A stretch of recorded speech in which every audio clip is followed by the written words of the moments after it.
God is getting you ready for new levels of influence, new levels of favor, new levels of leadership, new levels of resources. Now make sure you keep your shoes of peace on. Don't panic over the pandemic. Don't fear the unknown. Don't lose sleep over what doesn't make sense. God has equipped you, empowered you, and anointed you. You've been raised up for such a time as this. No weapon formed against you will prosper. You keep walking in faith, trusting when you don't understand, and you're going to walk into blessings, favor, healing, freedom, abundance, victory like you've never seen.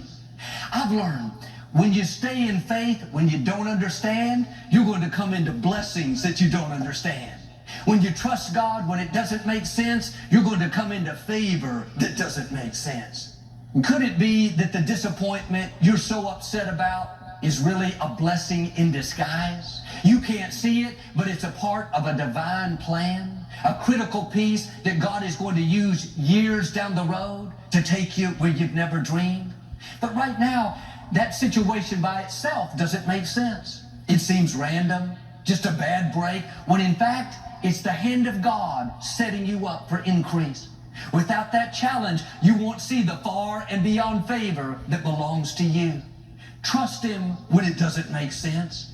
I know this is not easy. We don't like closed doors, unfair situations, being uncomfortable, but God uses these things to move us into our purpose.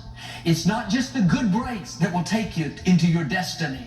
The closed doors are as important as the open doors. The betrayals are just as important as the divine connections. God uses them all.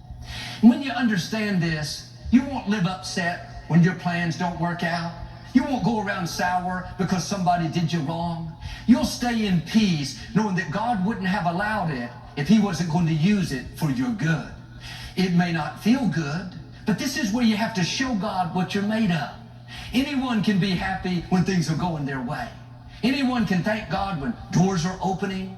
But if you want to pass this test and see God's favor in new ways, you have to thank Him when it doesn't work out. You have to have a smile when you could be complaining. Be good to others when someone is not being good to you. This is what faith is all about. Not, God, I'll trust you as long as you keep me happy. Answer my prayers, change my husband, move my boss, keep me in the AC, it's hot outside. The problem with that thinking is God uses difficulties to get us to our destiny. If you're not willing to be uncomfortable and keep a good attitude when things don't work out, it will keep you from rising higher.